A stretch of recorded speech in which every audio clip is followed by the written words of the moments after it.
Hey, what's happening, everybody? It's your man Dame DNYDC.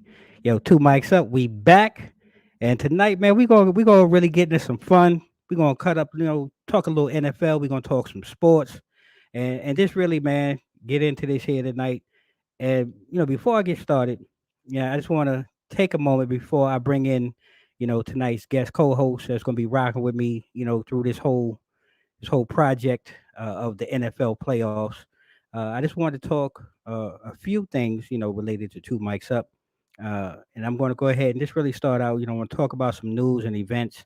Here, two mics up. We're all about, trying to create something greater and really connect our community. So next week, or this coming Monday, we're going to be sitting down with Sylvia Montgomery, entrepreneur.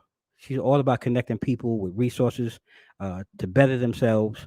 Our friends over at the DMV Business Crossing Network, they're going to be holding a virtual seminar January 19th at 6 p.m. You can find them on Facebook. And Poets and Vibes, we want to do this online uh, poetry contest, but, COVID is really ravaging a lot of people. So, unfortunately, we're going to have to cancel that. And anybody out there that knows any Bitcoin or crypto experts, man, send them our way. We want to put together a show, man, about Bitcoins and crypto. I'm a fairly smart guy, but crypto and Bitcoin, I have no effing clue as to what the heck that is. So, if you know anybody, like I said, send them our way. Also on our schedule coming up, man, we're going to be blessed to have a couple of celebrity guests joining us. We're going to have Shantae Delon. You've seen her on NBC's Brooklyn Nine-Nine. She's been on Comedy Central's Detroiters. She's going to be coming out, man, joining us in 2 weeks. Great episode. She's got a new film that just dropped that she's written and produced. Really excited to talk about that. We've got Clarissa DeBow. She's actually on Marvel's Runaways, or I'm sorry, Runaways. If you're into Marvel and the Marvel Cinematic Universe, she's going to be joining us. And just booked as of an hour ago, Daniel Eisen. You've seen him on M. Night Shyamalan's old film and some other works on stage. He'll be joining us as well. So, with that and getting the news and everything out of the way, let's go ahead and get into it as we talk all about the NFL and the NFL playoffs. Are you listening? Damn.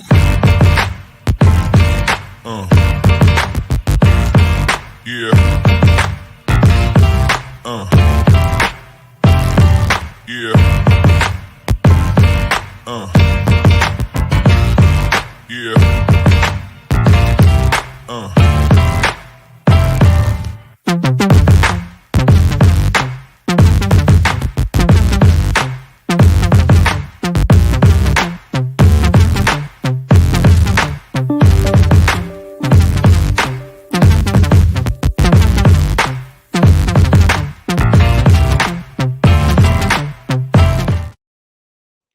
All right, so just a brief introduction. Ladies and gentlemen, we back here with my co-host tonight, my brother, my friend, man. This guy right here, man, is everything, and I'm going to go ahead and let him introduce himself to you all.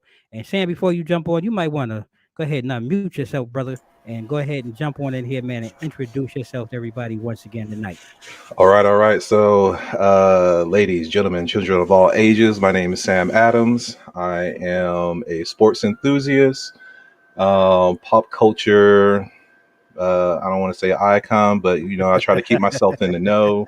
Avid gamer, veteran for the past 25 years as of this year. Sure. I mean, that's enough said. For those who don't know me, I know that I've been on here a couple of times, so just wanted to do a quick, snaps, keep it brief, Yeah, so no we can doubt. go ahead and get into business. And by the way, Yeah. your video right there, Yes, sir. I just want to give a shout out because one, nice hype video, and Thank I you. saw that it started off with that AR-12 Aaron Rodgers, that bad man, but we're going to get into that a little bit later. Like I was like, okay, I Hey, see what look, they're doing right look here. here, man. Yo, look. So for y'all probably, you've been watching Two Mics Up long enough here, King's Corner. We kind of take it to, from a male perspective. We try to talk about things, that men enjoy. Sports is definitely a big one. Sam has been rocking with us. I'm proud to say, look, he's the official co-host when it comes to sports and things here on Two Mics Up, and I had to pay homage, man. I sat down for a long time because obviously, first of all, you see, I changed jerseys because me and my Giants right now. See, I was going to get onto that too, but I was going to wait until we kind of like segue into it. But Well, I mean, but go ahead. Me and my Giants right now is having we not seeing eye to eye with how things was going on. They took too long to get rid of Joe Judge, and we've been talking behind scenes about Daniel Jones and moves that need to be made. So I went on and I didn't have time to find my Buffalo equipment because I'm about to go to the best team in New York, but I couldn't find it, so I went and got my Jets gear, and so you can see why. But to go back to your comment, the reason why I put my green and white on, it's not your green and gold, but and I opened up with Aaron Rodgers because I knew he was going to be on, so I wanted to pay homage to my man because your team is still repping. Yes. They number one seed. Well, number one seed in the NFC. So, we're going to get to that. And, for those of you who are watching, I see you in the background. Shout out to you. Thank you for taking time to join.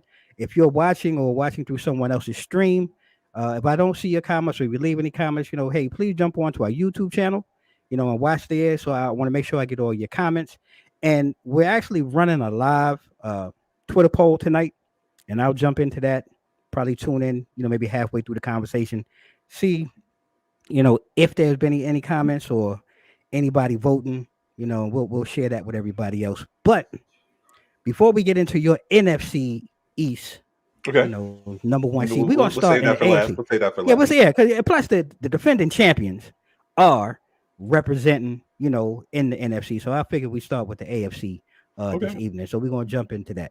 Okay. So when I look back and I look back at our earlier discussion this year when we first started. That was kind of rough too. It was rough. it was rough. And I got to be honest. I looked back at the video. I was off, bro. I was off on several points in the AFC. I picked the Browns. What you talking about? I said Cleveland. You and I both said. I was with you. I thought this was Baker's year. I was with you, bro. Hands down. Look where we at now. But look damn it, we ain't in Cleveland. However, what I will say, speaking of that division, I had the Ravens, we had the Browns. Yeah. Neither made it. No. Two of the teams that are even. Well, I'm going to start with the team that I picked to be a year away. And in this first matchup, we're going to talk about the Raiders and the Bengals. And I'm interested to hear your point of view. I want to open up to you because, again, this one really, these two teams really shocked me the way the season unfolded. But I'm going to digress. I want to hear what you had to say, Sam. Okay, Ravens and Bengals. I mean, one incredible story from the way that Joe Burrow came over there and bounced back from his rookie season when he got injured. And, remember when he came back anyway, like his first comment was like he wasn't used to losing and everything, especially during his rookie season. And just look at the turnaround. I mean, defense immaculate. Him and what's young man named Chase? His receiver, like, man, they just been ripping through the whole AFC. So like not really surprised with the Bengals, but it's more of a it's more of an appreciation Okay. from where they came to where they are now, and then they end up winning their division too. Yeah. Yeah. Yeah. So Yeah. I mean that speaks a lot for that team. As far as the Raiders, like, I mean, man, just think about like halfway through the season and John Gruden and everything that happened through that. And to be honest, I kind of like counted them out at the same Yeah. time just because Yeah. of everything that happened. And uh, I really thought that I wasn't expecting the Steelers to make it through because at the end of the day, watching the Ravens and I mean, not the Ravens, but the Chargers and the Raiders, I Yep. really thought that they were going to tie it up. Yeah. I'm And with you. I'm with you. Because I was sitting there, man. I would have bet money yeah, just to, the hell with you, Big Ben. Your story's hmm over. yeah, exactly. We're gonna sit on this tie, and we're just gonna go ahead. We both want to go. And I was with you on that one. Yeah. But I mean, you know, I really I don't think that they're going to make it that far. I mean, it's a huge hurdle to go through the Mhm. Bengals first. Right. The Raiders do have their defense. Mhm. But I mean, really beyond Renfro, like what else do the Raiders have as far as like weapons? They've been plagued with injuries and everything throughout the season too. True. So like there's really no key weapons, and I mean the Bengals coming in like loaded. So Man, they hot. I got a feeling like that's going to be like a one-sided game right there. So I wanna agree on a lot of the points that you just made. I sit here and I struggle to really try to pick the Raiders. And Hmm. Derek Carr is like the first quarterback that really comes to mind. Like this dude probably threw for like 10,000 yards with no receivers Yeah. and no help, right? Just Hmm. and like I said, the Gruden debacle, the young man, and the car crash and the death, and it seemed like everything was just it had piled on to a point where he was like, yo, they're just gonna implode. Yeah. The interim coach, he steps in though, and he seems like he's giving them some stability. He's giving them something that you can tell that they're talented. They have talent, but the regular season talent and playoff talent, when you're looking at a team like the Bengals, like Lord knows, I think this is like their first game since like 90 something. We It's talk been a about minute. Yeah. 30 years, right? Yeah. And again, when we talked early in the season, there was no way I was picking him. I like what they have. Hmm. I didn't think Joe Burrow was going to bounce back the way that he did from his injury because that was a Hmm. horrific injury. Right. I think I did speak highly of Jamar Chase. I was like, yo, everybody was getting on this kid because he couldn't hold on to the ball, and he was talking about the spin on the ball is different. College, Hmm. it has the white mark. I was like, bro, like just go play. Yeah. Mix in and the whole backfield, tight ends, wide receiver, the whole 9 yards. And I have to agree with you on this one here. I just think there's too much explosiveness, Yeah. really, on both sides of the ball. To be honest, because we Hmm. haven't even touched on Cincinnati's defense. Defense. It's underrated. Yeah. But in this matchup, I have a hard time wrapping my head around where, unless I mean, I hate to say it, unless the world is coming to an end. You know what I'm saying? There's no way I see Las Vegas, I'm sorry, really having a chance in that one. And I'm with you. I'm going to have to take the Bengals to move on to the next round. Hmm. And you brought up a point too, and I think we both touched on it. We're talking about Big Ben. Right. I really thought that chapter was that I watched that Ravens game, and the Ravens they puked. They just puked on themselves. I mean, I think the frustrating part too is that you didn't have Lamar Jackson on the field. Yeah. And I mean, don't get me wrong, because there's something with Huntley. Like if I was Lamar, I would be a little bit nervous. Looking over your shoulder. Because these past 3 games that he played, like he's a monster. And I don't know if it wasn't for, and I mean, we got to think about it too. Like, the Steelers always been about their defense too. Yeah. And I really think that the defense has been like they've been hanging on them by a thread, and it's because of TJ Watt and that defense and what they've been doing. So if it wasn't for him, like we wouldn't be talking about them right now. We probably would be talking about the Chargers. taking that last seed, that last spot. But I mean, dang, he had what 3-4 sacks in that game against Huntley, and I mean, Dominating. just Dominating. killed them. And so I mean, it is what it is at this point. But I mean, we'll get to that game. Well, that's why I'm jumping into it. I wanted Okay. because that's really next. Do we see, in your opinion, do you feel because a lot of these games are rematch games, Right. from teams played earlier in the season. Right. Do you see or feel that TJ and that Steelers defense can really step up again and put that type of pressure on Mahomes, that offensive front, and really turn him into that turnover machine that he was early on in the season? I don't know how healthy Kansas City is. Right. And I think that's my big thing right there. I mean, if Kansas City is healthy on both sides as far as offense and defense, like it's going to be tough. If Right. Doggone Mahomes has all his weapons on offense, I don't know. That line been kind of shaky though. Yeah. You know what I'm saying? Like even when it comes to some of these top-notch teams, or I mean top-notch defenses, like it's been a little bit challenging for that line to sustain. But one way or another, doggone Patrick pulls it off. Yeah. You know what I'm saying? I see what Clifton said about Najee Harris too. Yeah, man. I mean, yeah. I mean, like, I'm not taking that away, but like, you've been having receivers that needed to step up too. Yeah. As far as the Steelers and everything. And I mean, like, let's be real. Like, are they just going to sit here and dog Harris out, the first round? Because, I mean, Ben don't have that snap, that pop. That O-line hasn't been they've been plagued with injuries too. And, like, if you go up against a front seven with speed, you already know Big Ben going to be washed. And then about time he pass it off to Najee, like, what we going to do now because you got you got the defense in the backfield. Yeah. So that's the only issue that I have with that. Like I said, if Kansas City comes in healthy on their defense, it's going to be, I'm sorry, but Big Ben need to have part 2 to his doggone farewell speech that he was given. Everything you just said, you took all the words out of my mouth because Grandpa Ben, look, the arm ain't popping. No. The reads to me are not there anymore.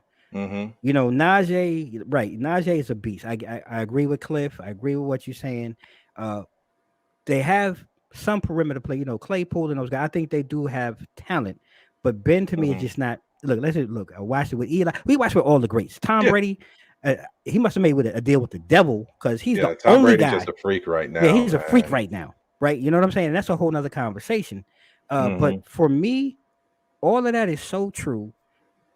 Kansas City, they look like somebody robbed them, left robbed them and left their pockets hanging with rabbit ears in the alleyway in New York somewhere early on in the season. They look shook. They look like, what the hell is going on? Yeah. Then they got their groove. And my thing really with this game in particular, to be honest with you, it's which Kansas City team is going to show up. Right. And when I say which Kansas City team, are they going to come engaged and ready to play?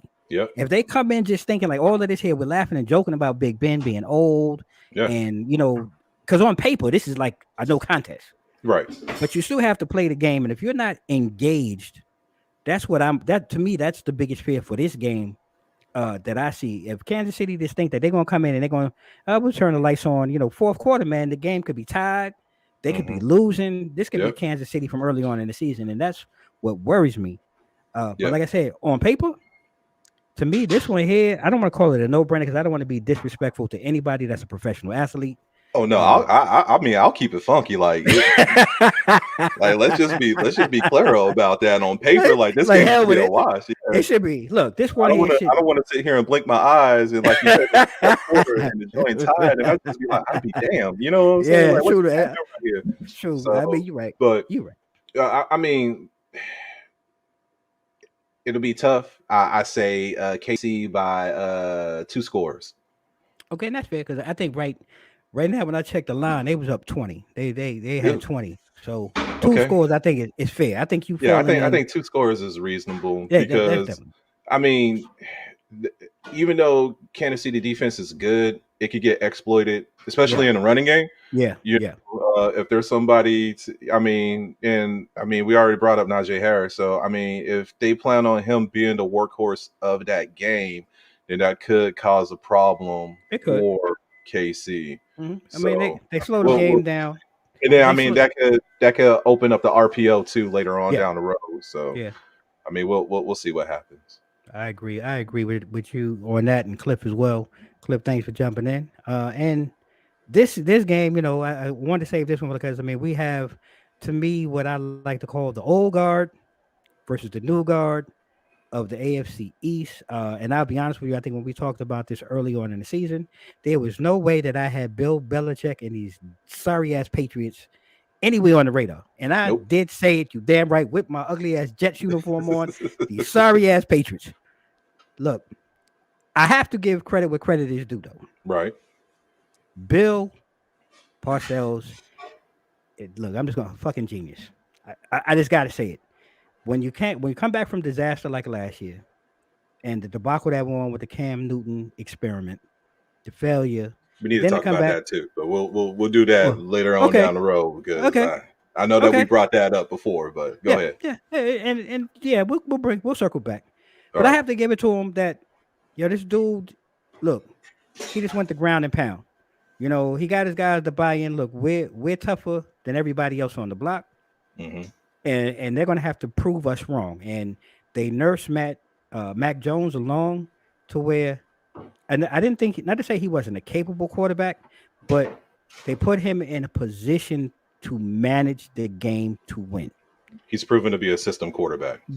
They at all costs, he's a system quarterback. Yeah. From what we see in the current construct of New England's offense. Hmm. Now, with that said, Buffalo, on the other hand, when the season started, I'm not gonna lie, they was my choice to dethrone Kansas City in the AFC. Yeah. Somewhere in the middle of this season, I don't know what the hell has happened. Their running game has disappeared. Hmm. Singletary, he coughs up the football like people who have the flu. I don't know what happened, but when I look at this game, Hmm. for me, and I just, watching their last two battles and the weather, the tornado, the winter blizzard, and everything else, and then knowing this weekend it's supposed to be frigid again in Buffalo. Right. To me, this falls on Josh Allen to win or lose for Buffalo. This is Okay. another one on paper to me, playing in the cold, it hurts. I mean, look, I play football in the cold, and if you get hit hard enough, you swear you look down sometimes, and I've watched my soul look at me, and it just hurts that much. Right. Right. And then you're talking about different things. People don't really pay attention. Equipment. You got to wear certain cleats, and the offense is really at an advantage. And this is why I say Hmm. it's really on Daniel. I mean, on Josh Allen, because the offensive player knows where they're going. It's really Hmm. going to be hard for the defender to defend. So if they're Right. going to try to pass the ball, it's really going to be on him to make the completions and move the team down the field. If it Okay. becomes an in between the box game like the first game, there's no way in hell like New England will pound them into oblivion. And like I said, for me, it falls on Josh Allen in this one for Buffalo to move on. What's your thoughts? I mean, I agree with you. I mean, Buffalo proven that they could beat New England. Mhm. So the question is going to be what it, what will they sustain and what will they be prepared to change? Because Belichick isn't going to come in there with the same game plan that he had Right. when he took that L against Buffalo and everything. Right. So that's going to be the bigger concern is how quick Buffalo's going to be able to adapt, whether it's offense or defense, as far as the schemes or whatever, to pick up and be able to neutralize whatever new, recipe Belichick and the Patriots decide to bring to the team. I think that one's going to be another close game. But I do have a slight edge with Buffalo. They're going to have the home field advantage. And I think it's going to be hard to beat them up there in Buffalo and everything too. I mean, both of them are used to playing in the cold. Right. I played football, but I played down here in Texas, and I'm not. I mean, it got like 40 degrees, and we thought that we were gonna pass out. But I know, I know that ain't nothing to East Coast and up north and everything, and temps that y'all were playing in. Right. But I just think with that winning crowd, I think when you look at, I think that this is going to be a redemption kind of road that Buffalo is going to take, especially how things ended in the NFC Championship last year. I think they want people to know that they're a dominant force, and they want that recognition too. So therefore, I think that they're going to sit here, and that's what they're going to. I think they're going to feed off of that. So once again, close game. I say, frigid. It might be a one-score differential in that game. I don't think it's going to be a blowout, but I think it's probably going to be like a one-score. I give it maybe a touchdown. I'm going to go, and like I said, because like Cliff said, it's Josh. If Josh is he's a Bills franchise player, like, dude, you got to get used to it. Now, I mean, he showed it in the second game that they can really dominate, and he's not totally puzzled by Bill Belichick and the defensive schemes that he runs against him. But for me, just because it's the playoffs, and even though they had a good run last year is last year, this is this year. Right. I agree with you. I think it's going to be a close game, but I give it a touchdown. I think it's okay. I think this one is going to actually come down to the fourth quarter, and Buffalo having to make a drive to really steal the game. And I think this one will be one of the more interesting games of the weekend. So I'm actually looking forward to that. And, before we get into it, I do want to, I was sitting here and I hit the button before I was supposed to hit the button, but I want to go ahead and we got a live Twitter poll going on this evening. We're talking. And tonight, so far, based on those who have taken the time to vote, we had the Green Bay Packers, Tennessee Titans, the Tampa Bay Bucks listed and other. And right now, those who have voted have selected 57% right now are saying other are going to be taking home the championship this year.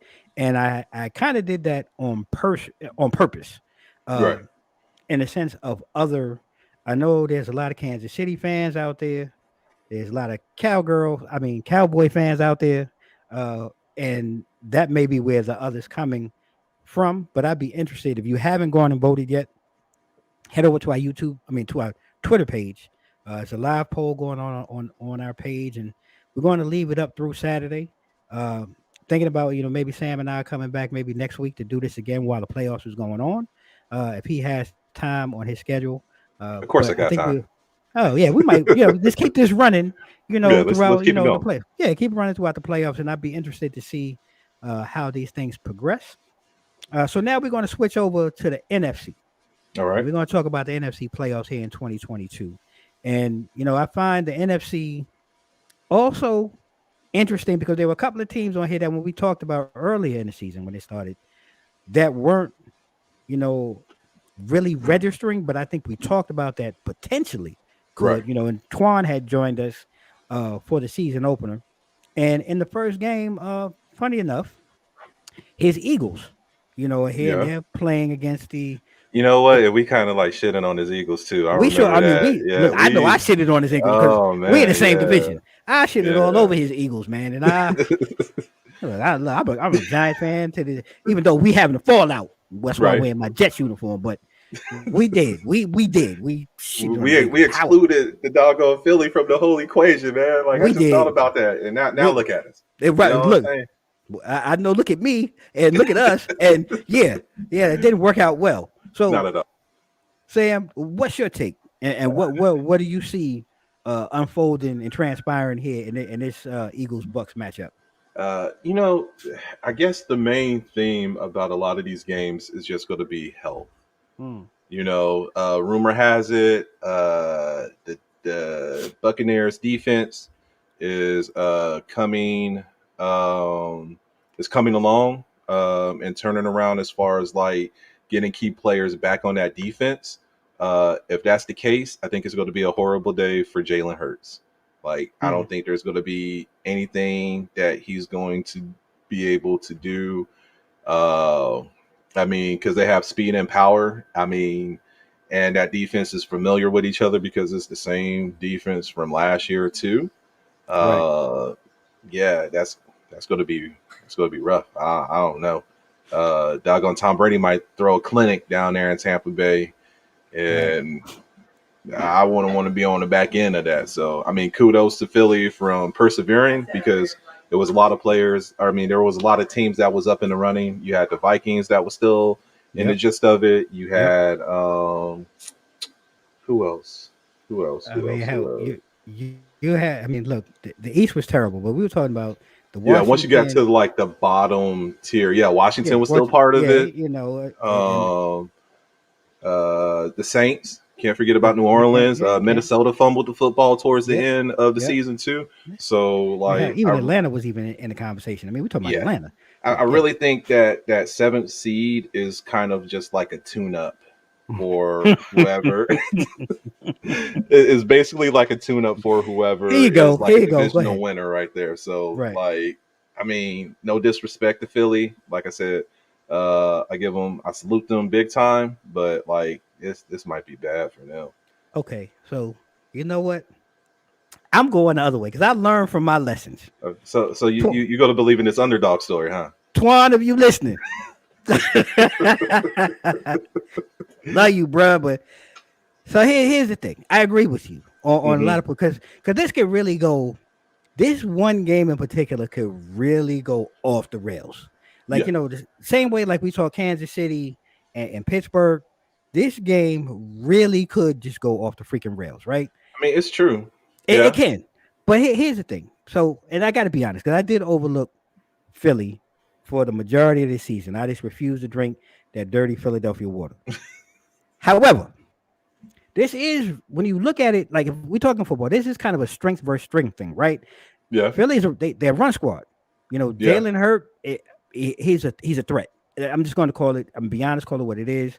The receivers, but if you give him that RPO and he gets the run game going, takes some pressure off, brings the defense up, gives them some passing lanes, and the strength for strength thing that Tampa's supposed to be defensively, and they have been, for the last several years, one of the better defensive teams. And you touched on it, injuries and things like that. The last 2 or 3 weeks, they've looked horrible. Like the Carolina game, Carolina basically ran all up and down them like they was a $2 from I didn't even know what was happening in that game. Right. And nobody but if they have players coming back, right? But again, coming back playing football, are you in football shape? Are you football ready? So and then in the last game that they played though, even though I think Philly was down like 16, 18 or whatever, they came back and made a game of it.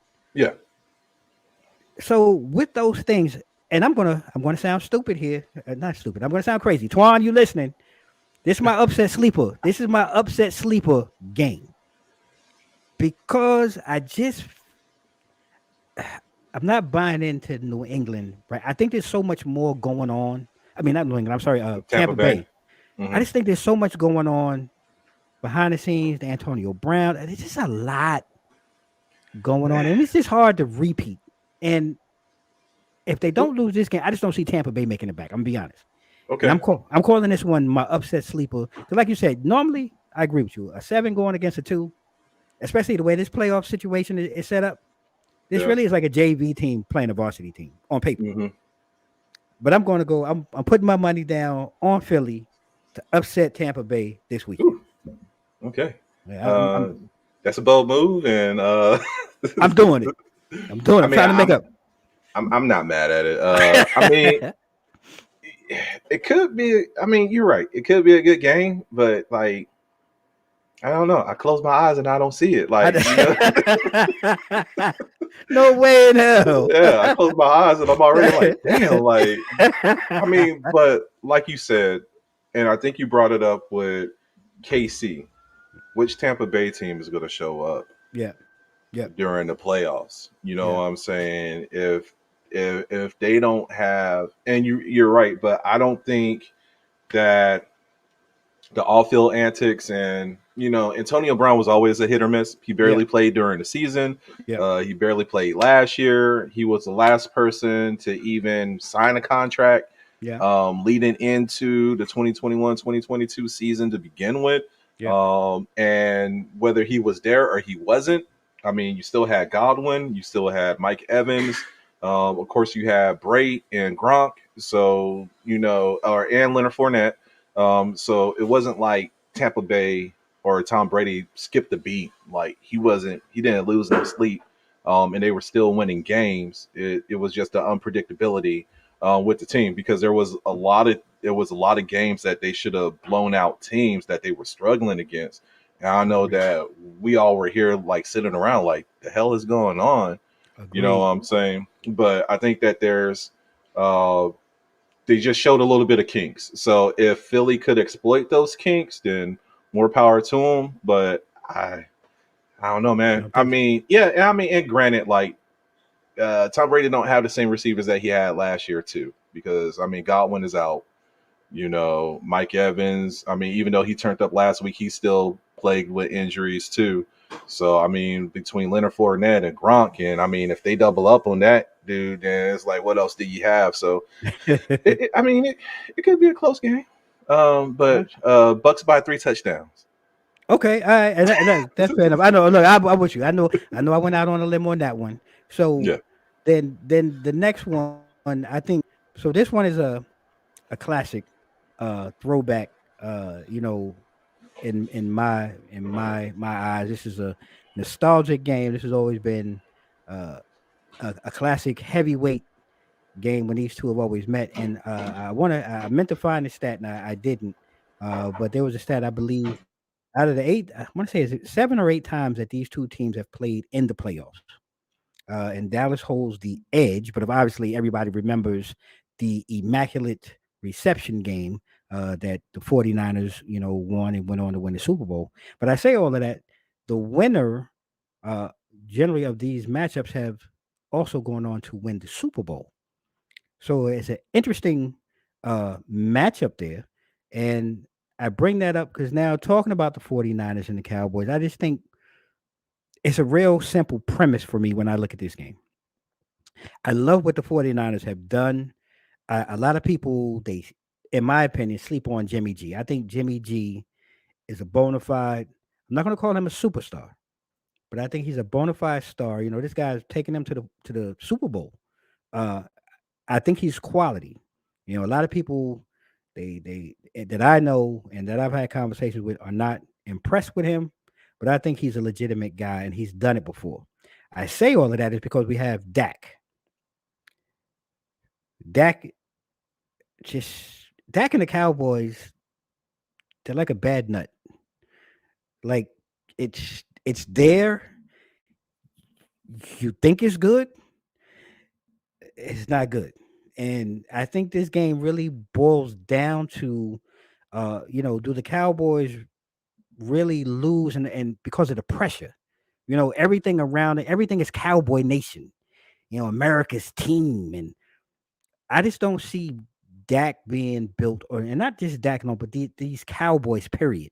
The same, him, Ezekiel Elliott and Coop, and the defense is showing up this year, but the pressure that walks and surrounds Dallas, I just feel like that's going to cause more of a problem for them to take it to the next level. And I just don't see them, taking it past this round. I think they have the skills to beat the 49ers, but I just say overall the pressure that's going to follow them after this round, I just think that pressure is just going to be too much for them to continue on. But I do like the Cowboys in this game. Here's my problem with that.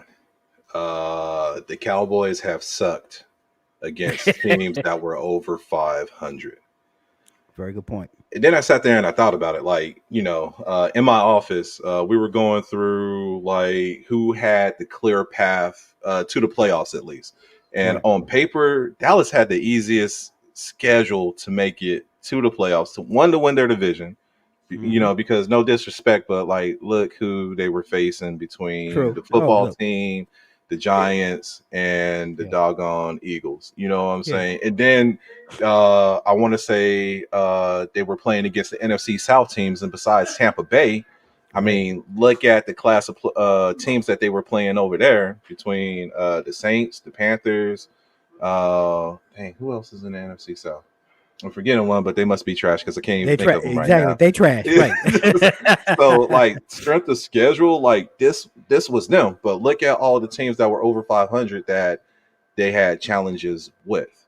And we Mhm. knew going in here that like the mecca of like as far as like teams who was going to be there and who was going to be playing, like it was going to be loaded with the NFC West.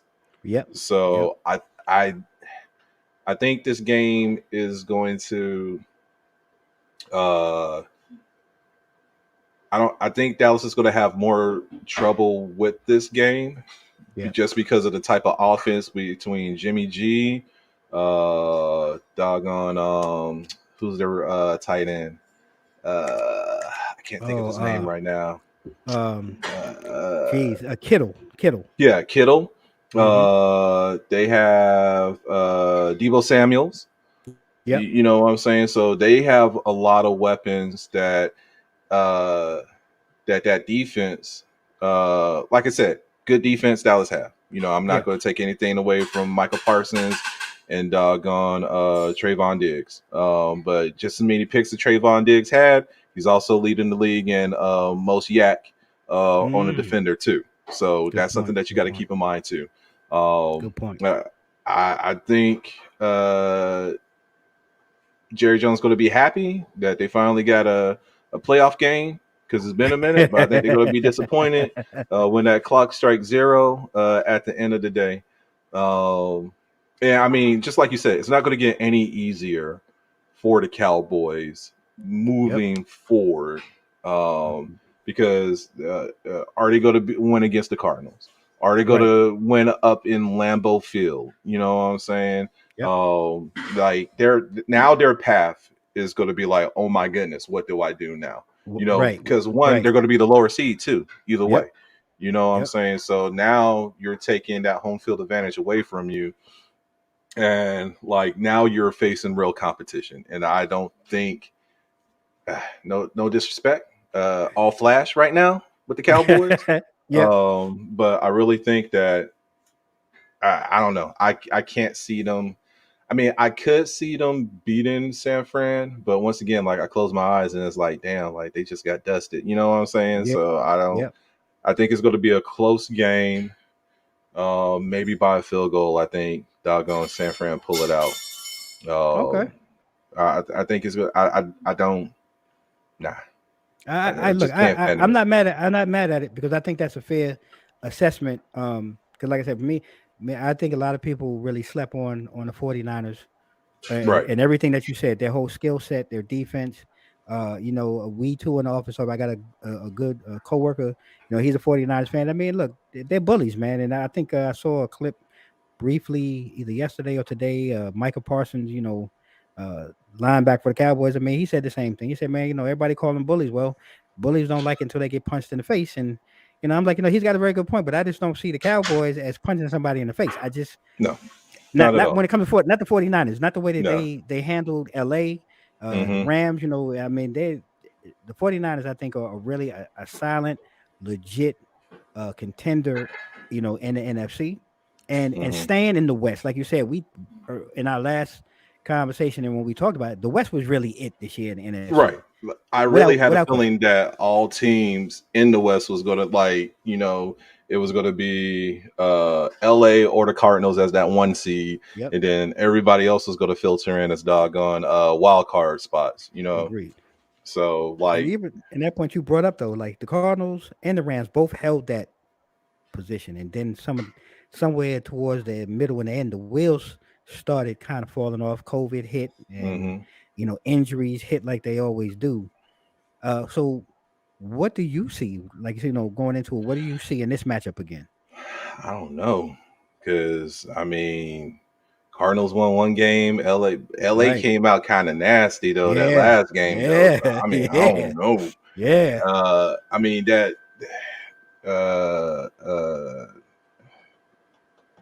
Yeah, Look, I'm gonna go with the Rams okay. just because. I mean, they came over there and they grabbed the right people at the right at the right time as Yep. far as the pickups that they had Yep. throughout the season. Matt Stafford got some really good chemistry going on with that offense and the weapons that he have. I mean, even Odell is actually, Odell in delivering again. as far as I'm not saying he's the old OBJ, but he's showing those flashes that He bring the game. make him a threat, Yeah. and then him and uh Cooper Cup. Yeah. Yeah. Cooper Cup. Yeah. Yeah. Yeah. I look. I mean, you got the number one receiver in the league, Yeah. So I can't. I mean, and they're going back to LA in that game too, so I can't see doggone. It's going to be tough, but I don't know. Like I'm sold on. Dang, I can't even think of the quarterback name for the Cardinals. Kyler. Yeah, Kyler Kyler Murray? Murray. Mhm. I'm sold on him, but I just don't have a full buy-in on him because he relies on his feet too much. Yeah. And, He's not comfortable in the pocket still. Yeah, I think that kind of like ruined things. Like once he gets out of that pocket, things tend to get a little bit sloppy. And I mean, he's not even going to have all his weapons as far as his receivers and everything. Right. And I know that his running back's been a little bit banged up too. Yeah. Between Connor and Redmond, so that's going to be a tough one. I don't know. LA might come out and be like, I want some more. And See, I everything you said, because my you kind of touched on everything that I was going to it, but my answer is really it's going to be short and sweet on this one in the sense in this matchup, and I want to go back to how you started. The Rams went all in. They've got every luxury vehicle. They've got every prime time piece of equipment. Yeah, it's like look under at my the lot hook. right now. You know what I'm saying? But the one piece, and to me, the most important piece, and in football, when it comes down to it, is the quarterback. Right. Matthew Stafford has not won one freaking playoff game. Well, he's about to win one this weekend. And that's where you and I are going to disagree. Because I see him as a deer in the headlights, and he is shitting his diaper right now. And I just think he's going to make a Matthew Stafford mistake. And that Matthew Stafford mistake is going to cost the Rams an opportunity to win. If that doesn't happen, I agree with you because Kyler Murray. I've never been sold on Kyler Murray. I'm not saying he's not talented, but I've never been sold. I just too much. He's happy feet. He's happy feet in the backfield. When he drops back, and we're talking about we're in, going on our third year in. I would think by now we would have had that comfortability in the pocket. I still don't see it.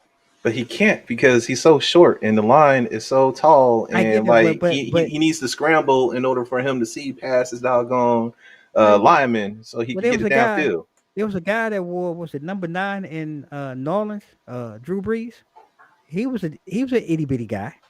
He figured out ways to Drew Brees wasn't that tiny though. Okay, but I'm just saying, we're going under 6 feet because Drew Brees was only 6 feet with cleats on. He's probably like, I'm just saying, like, I'm just saying. Okay. But he found angles and they created angles and spaces for him to throw through. Yeah. Kyler Murray be looking like he be throwing the ball and be making a wish at the same time. Like that's the only thing. That's the thing that frustrates with because it's like he closes his eyes and then he turn and he look just to see the direction that it's going and everything. It'd be wild sometimes. So I don't know. They go to punish him, and then I mean you got Aaron Donald and doggone Von Miller and Jalen Ramsey on that doggone defense. That defense is tough, man. It's tough. I know it's gonna be like the WWE Royal Rumble. They're just gonna be ready to smack him down. my thing, like I said, is that only because, and I think it's going to be a close game because they have familiarity with each other. You know, Yeah, division rivals. This is just an extension of the regular season, the love and hate that they have for it. And I think it's going to be closer than probably most expect. And like I said, my fear is just Matthew Stafford being responsible for taking us to the across the victory line. That's my only thing. Now, I if all got you. things fall, you know, and ideally, I think this one is one of those when you look at it, all of those luxury automobiles and fine toys in the yard. LA's got it, Hmm. but it's going to be interesting. And while we were talking about quarterbacks, it really leads to my next question. And this tell me, just thinking about the quarterbacks we talked about, which one of these wild card quarterbacks do you feel is under the most pressure to really succeed and win? Wild card. Yeah, we just talking about these wild card Uh, quarterbacks that are playing this weekend. Who do you think is under the most pressure to um, succeed and win? Derek Carr. Really interesting. Yes. Why you go with Derek Carr? I mean, he's been in the league. We're talking about wild card. I mean, no, Mhm. overall. Um, you know what? No, I'll take that back. I would say, I would say Matt Stafford because Right. now it's like we said, like you have everything that you need. Now, can you Yeah. move forward with it? And Yeah. if you don't move forward, like what's going to be the excuse now? Hmm. Because you went to it's like KD going to Golden State. And I know we're going to Right. talk about the NBA later on, Right. but like you have a stacked team. Now, Yep. can you move this team forward with all the tools that you need? So I think as far as scrutiny, it would be him, followed by Dak Prescott. Yeah. Man. And the reason why, and it's close between those two now that I think about it, just for the fact that you did all this bitching to get what you want, you know, your Yep. your Mega Max deal. Hmm. You know what I'm saying? Like you got everything that you needed. And, eventually Jerry Jones gonna get to the point that, I done did all I can do to keep your name out of folks' mouth, and you still haven't delivered for the great state of Texas, Yep. in this Cowboys nation, and I'm gonna have to let you go. So he's another one that's like going to be dealing with a lot of scrutiny too. If he doesn't make it past San Fran, we Man. going to be talking about that for a long time. Yeah, we are, and I mean, I just threw that out there, while we were talking, and I typed that up real quick because it was on my mind. But you hit the same exact. If I had to put them in 1-2 order, those were the two that came to me immediately, just Hmm. because of like everything that we're talking about. We're talking about the playoffs and looking at, like I said, Matthew Stafford was basically given the golden goose, Yeah. and the Rams built everything around his head just for this moment. And to me, by far, he is at the mountaintop. He's at the pinnacle of pressure. Oh yeah. He's that pimple that you just ready to go ahead. Pop. That's him. That's Matthew Stafford. And right underneath it, the boil or the head or the body that's leading to that pimple is Dak. Hmm. Because the Cowboy, like I said, the scrutiny and the pressure of Cowboy Nation. And like you said, Jerry said, okay, now, son, you done wanted all this money now. Hmm. I done gave you this boatload of money. Now go out there and Yeah. win me something. So Yeah. I agree with you on those two. And I want to transition really with that to just for fun and just shits and giggles and talking, in the NFL, we Hmm. always talk about, you know, wide receiver, QB wide receiver duos, the best in history. We have some now, but I'm kind of a throwback. And when I look at QBs and wide receiver duos, Right. uh, I kind of harken back to more of a golden age, where I'm just going to throw out a couple, and you can tell me if you agree, you disagree, if you have some different ones, but Okay. I kind of go to, and I'll start with two that come to mind, and again, golden era of football, and we're looking at some of the nostalgia this weekend, like the Cowboys and the 49ers. In the 70s, we had, the Cowboys and the Steelers. They were, early on very prominent. And first two come to mind, well, really first four: Terry Bradshaw, Lance Swan, Okay. and on the Cowboy side, I got to go with Roger Staubach and Drew Pearson. I thought Oh wow. uh, Okay. I'm taking it back, and I thought that Right. was a great do, and throughout history, and I'm not saying this to say that these are my top five, but I think these are some that for me stood out coming up and watching football. And I mean, I'd be remiss. I'm going to throw out another couple of tandems where we talk about like this is probably before, and Tom Brady is the greatest quarterback. I think we can Right. all say that. Yeah. But before we got that, Tom's never really had a wide receiver at his side. Like other than Randy Moss that 1 year, Hmm. Tom has never and really once he got to Tampa Bay, this is the first time he's really had any wide receivers. Yeah. But when I talk about duos that kind of stand out, I got to go with Joe Montana and Jerry Rice. Um, Yeah. I think that was a pinnacle point, and even here with this team that has no name in the DMV area, uh, Okay. I'm going to check because Joe Theismann and Art Monk. I think Art Monk goes. He doesn't get talked about enough. Hmm. Joe Theismann, again, as a Giants fan, this really hurts to say, but I got to be honest. I thought they were a great tandem and really did a lot for football. And the last one I'm going to leave because I cannot say this without it because even though I'm an Eli guy, Hmm. uh, but his brother Peyton Yeah. and Marvin Harrison in Yep. Indy, Hmm. without a doubt, has to be added to that Phenomenal. list. Phenomenal. Yep. Yep. Do you have any other or that maybe I missed or you want to share? All right, so like real talk, like I didn't get into football like heavy until because my dad was in the service too, Okay. and we spent a lot of time out in Europe. Right. So I really didn't get into football until like the '90s and or late '80s, '90s. So my team before Green Bay was actually the Buffalo Bills.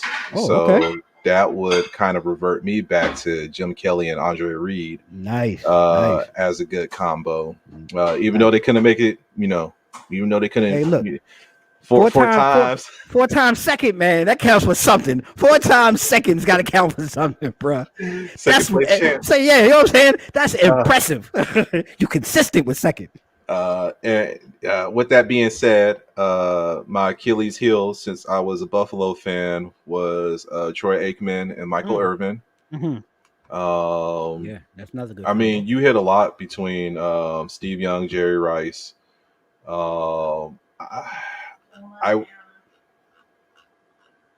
Lisa said Joe Montana and Jerry Rice too. Hey, She way had to the go, Lisa. background. Way to be in there, Lisa. You got it. You got it, sis. Let me see who else. I'll I be think honest. that's really it because I'll you go. you, I'll you go hit the recent. main ones because you said Peyton Manning and Yeah. Reggie Marvin Harrison was Yep. it? Yep. Yeah, and I actually like that combo, but let's Mhm. not forget about Reggie Wayne Reggie too. Wayne. I agree. Yeah, Because I was I going to say even mean, more recently. yeah, You talk about recent because we talk about Matthew Stafford. uh, I'd be remiss if I don't say Megatron because him and Calvin Johnson, yeah, they just could never win. But right. that was another great combo. And what's your boy? Damn, it just left my mind. Atlanta. Uh, You talking about uh, Julio Jones and and Matty Ice. Yeah, that was a great. Matty Ice. Yeah, Matty Ice, Ice Matt, baby. Matty Yeah. Ice is in the same boat as Ben Roethlisberger, but that's another subject for another. All right, well, look. So, We're gonna go ahead and take a pause for the cause, man, and we gonna come back, y'all. Thank y'all for hanging out with us tonight, man. We're gonna come back in the second half. We're gonna talk a little basketball. We're gonna talk a little NBA. But while we do that, we're gonna go ahead and pause for the cause and let our sponsors jump in, man. Thanks to Riddick Entertainment, TD3 Insurance Agency, Bubbles and Brews Philly, and JM Income Tax Services.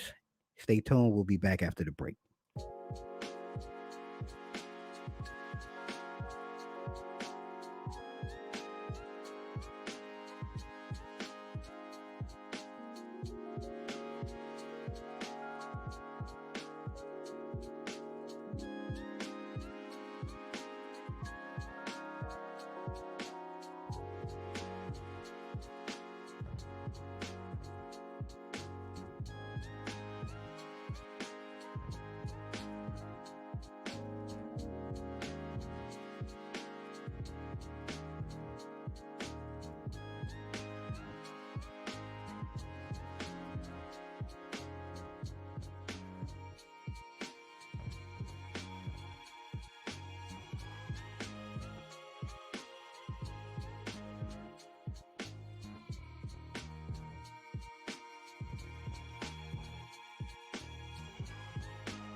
All right, ladies and gentlemen, we back for the second half of tonight's sports break as we continue on.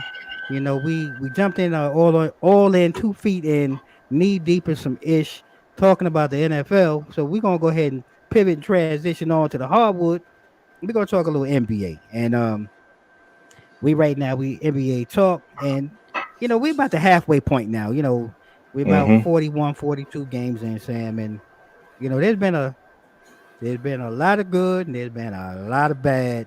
A lot That's of bad. really going. Yeah, it's like a lot of bad, and that's real talk. A lot of bad. And when I look at bad, the first team that stands out was everybody's topic, the L.A. Lakers. These Should they even hammers. still be a topic right now? Well, Like, they have to be because I mean the king, the baddest man on the planet, still hmm resides in LA. And I'm say this lovingly because I don't care at 37, LeBron is still putting up numbers that's better than these 20-year-olds. right.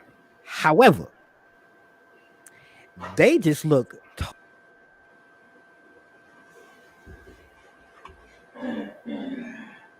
Hello?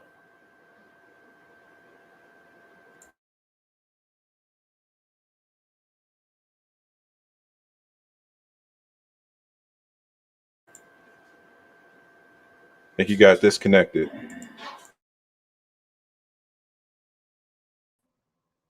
so I guess what happened, ladies and gentlemen, is that uh, whoever is working at StreamYard or is running this feed tonight, they probably don't like me talking about LeBron, so I apologize. They don't appreciate me talking about the Lakers. But um as I was saying, they just look old, man, and they can't get it together, and they really just have to figure out a way to get. I don't even know if gel is the word because even when they look like they were gelling, they still look discombobulated. They're running, LeBron at the point center position. Um, I don't know. Yeah, exactly, Cliff. Yeah, I don't know. Yeah, I got the Gremlins in here. Somebody, because there must be a Laker fan on the other side of the split. But I don't know, and I just don't see where or how the Lakers. I'm not gonna say they won't make the playoffs. I just don't see them manifesting or turning this into a championship season. What's your take? Uh, I mean, you're being more lenient than me. Like, I kind of hate to play in because I think that's the only way that they're going to get into the playoffs. Yeah, And that's yeah. just like real talk. And like these past couple of seasons, it's been kind of frustrating to see that. Mm-hmm. Um, I guess we're just going to have to wait and see what's going to happen come All Star break because the King does this every year. Mm-hmm. He manifests the team together, and if they're not productive, then come after the All Star break, they're scratching and scrounging and liquidating all the assets that they Yeah, can. yeah. Um, and you brought it up, like you made a statement saying LeBron is doing things that 20-year-olds can't even do in the league now. I mean, he's been averaging what 20. He went like 6 games straight, averaging like 30 points a game or something like that. Yep, yep, Um, yep. but here's the thing: it's a team sport, and like speed for speed, like there's a lot of teams out there that the Lakers just not going to be able to compete with because they're not going to be able to get up and down court in enough time. You only got like Yep. one player in their 20s, and like he's like 26. Right. Who is it, Neil or something like that? I think Yep. he's like Yep. the youngest, This guy. yeah, Yep. youngest player on the team. Mm-hmm. Um, and I don't know. I don't know if it was like, hey, let me get all my buddies together. Okay, Cliff. You know what I'm saying? So we could have one last ride and Yeah. win a championship. But and then I think it gets to the point now that even though LeBron is the king, he's starting to show kinks in his armor, Yeah. Agreed. and it's like who wants to play with him? You know what I'm Mm. saying? So So, I so, think that there's a lot of people out there that you know so you don't think eat. the tide is changing on LeBron, and you think Yeah, dudes are now wanting to shy away from rocking with him now? yeah, That's what you feel? I, Really? I think Wow. so. Hmm. And I mean, I think that because I don't want to say it's unfortunate, but he's kind of been showing it these past couple of years. Like he's a player and he works in the front office too. But You good know point. what I'm He's an saying? executive coach. Right. Yeah, I got you. So with that being said, like I think that it gets to the point that some of these players is like, well, if even if you didn't want to rock with me before, like why should I come there now? Mm, Like I think that is more viable that they can win a championship somewhere else, with a team that interesting. they'll have a more predominant role in versus being with LeBron because LeBron could play all five positions. So Mm, that means that he's not playing it all the time because his minutes are dwindling down before the time that he's on the court, like he's being mad interesting. productive and everything. So Interesting. I think that there's been a paradigm shift. Mm, Now he's because I mean, just think about it. And we go through these cycles, right? We went through the hmm same cycle with MJ when he was at the tail end of his career, right? And you True. had, True. in the early 2000s, and the different players that was coming in the league that they wanted to run up against Right. MJ Very good because point. fast forward a little bit with Kobe, Good you point. know, Hmm and now here we are with LeBron, and he's on that tail end. I mean, let's just be clear. Even though he's still a monster and he's still a beast on the court, like he is coming towards that tail end of his It's career. And, like I don't, young players nowadays, I think they respect the game more than they respect the players that came before them. mm, So I oh, think who's going to be that dude to say like I yelped on LeBron or I true. scored True. 30, on LeBron and he didn't do anything. That's where a lot of these athletes are coming around. And I mean, I think it shows when you look at the Lakers roster who wants to work with him. Mm, You know what I'm saying? mm. So Big and facts. Big facts. I think that's just me being honest. Like Nah. the Showtime days of LA, I think is coming to a close. And LeBron I don't want to say he might want to be careful, but I could actually see him going back to Cleveland Mm. and like wrapping up his career there. I wouldn't be surprised. Yeah, I wouldn't be because surprised. like this whole experiment with going to LA and winning which he won a championship there, but like to keep that Showtime like legacy going on, like it just ain't it right now. I'll agree. I like a lot of what a lot hell most of what you said. I agree, and you bring up a very good point. It's like that old king lion, Hmm. and now all of the young lions are out here. They smell blood in the water, Yep. and they're really attacking him. And he's holding his own. And like you said, Michael, Kobe, all the greats went through it throughout the history of hell sports, period, and anything. But I want to go back to a couple of things like Cliff said too. So the Westbrook thing. Look, the Wizards got the best end of that deal. The Westbrook is Wizards, broke. yeah, Wizards got a lot. they, You they are got yo. they got the bank. Yes. And I being here in the DMV, when my Knicks is getting on my goddamn nerves, I turn on the Wizards game and I pleasantly enjoy good basketball. Yeah. So, they robbed LA blind in the sense that Westbrook just does not fit because when I watch him play with LeBron, he does not know how to play with LeBron. No. Westbrook is 200 miles an hour. He's one directional on offense Yep. and one on defense. Mm-hmm. And I've said this before. I think when you and I talked, and I've talked to other people, if they would just and this, I'm putting it on the coach now. I'm putting everything on the coach. And Vogel has got to. LA has enough play. They've got two teams.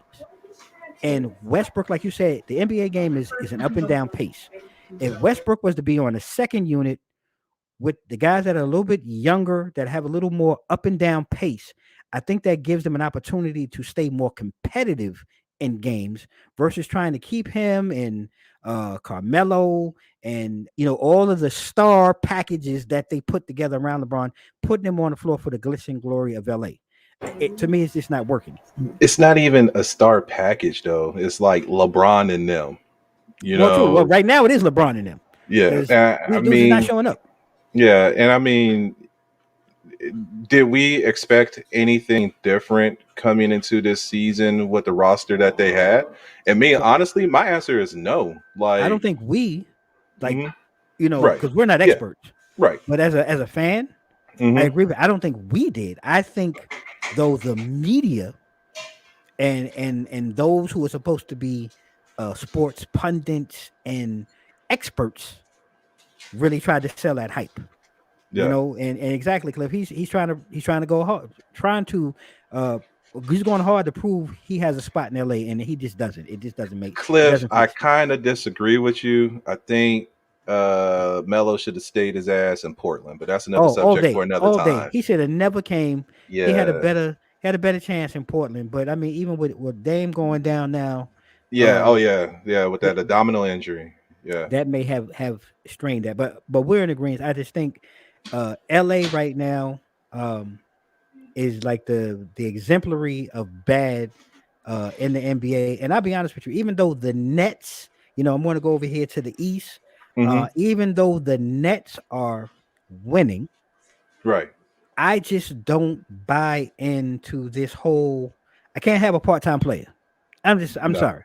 Yeah. And One or two things gonna have to happen. and to me though, I think that thing that maybe for you and I that needs to happen. Uh, yeah, okay. Melo plays his role. I He mean, has that's played. true, Yeah, but I think he would have if he would have continued his impact in Portland. Portland. Yeah, Like, versus what's going on in LA. I don't think anybody imagined. Like I said, I knew, but I think that there's a lot of people that didn't imagine. I thought that when you look at the roster and it's like, oh damn, we got LeBron, Westbrook, AD, mhm, Melo. You know what I'm mhm. saying? Rajon Rondo's coming back, which he shafted Isaiah Thomas, but that's Okay. another subject for another time. He But when don't you no look at grease. the roster, yeah, when you look at the roster, it's like okay, we could do something, but it's like no, we can't do nothing because we talk about it all the time. The NBA, young man's game. You know Yep. what I'm saying? You do still have your seasoned folks, but like it's becoming a lot of run and gun in the league now. And like, okay, you have all this talent, right? And I know we're gonna go. I want to talk about the Nets too, but you have all this talent on LA, right? Who's going down to play Yep. doggone defense? Nobody. Who the hell playing defense on that team? Mhm. Nobody. Not a name. and Nobody. and, and that's been the Melo never played doggone defense in his career. Rajon Rondo used to be good, you know what I'm saying, when it Mhm. came to defense, but like once again, we're talking about like young Rondo when he was with Boston and Right. everything. Right. You know what I'm saying? So like it's just different, and you got these hungry teams out there.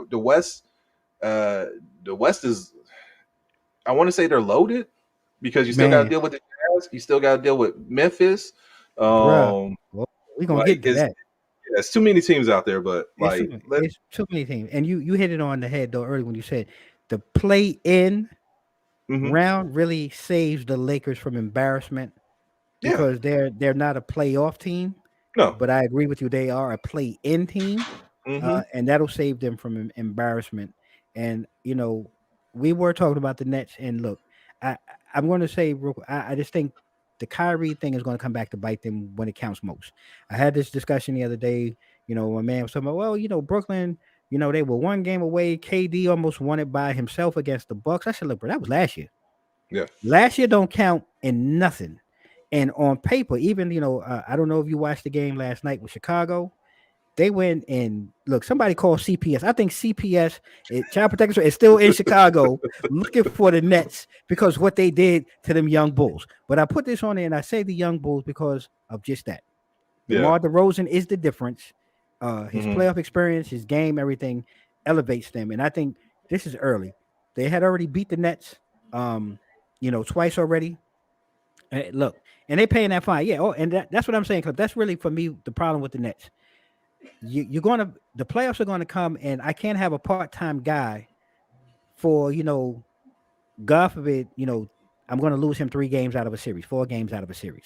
right, And I just think the chemistry is out the window because basketball, any sport, is a game of chemistry.